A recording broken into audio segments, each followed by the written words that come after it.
Kag para sa ato nagkapangunang balita sa mga Biyernes mga kapuso, 1:33, sining nga kaagahon na connect na. Ay salamat sa Panay Grid, ang Concepcion Power Corporation o PCPC.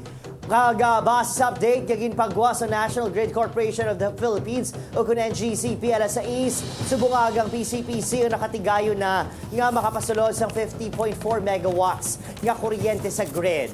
Makabusang PCPC ang may kapasidad niya mag-generate sa 135 megawatts sa kuryente. Sa ron, may yara sa kabugusan niya 265.2 megawatts nga supply sa kuryente ang isla sang Panay. 249.4 megawatts ang nagikan sa mga power diri sa isla samtang 15.8 megawatts naman ang nagikan sa ibang sources sa Visayas. Madayo naman ang amat-amat nga load restoration para malikawan ang voltage failure. Samtang 7:12 AM naman nga update sa more power gitpayag sini nga yara na sa 76.1%.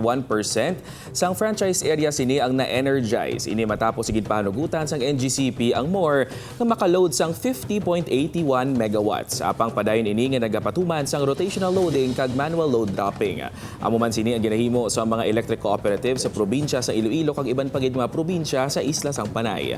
Padayon naman nga wala sang klase sa tanan nga level sa Iloilo City. Amo man sa syudad sang Pasig kag sa pila ka mga kabanwahanan sa probinsya sang Iloilo.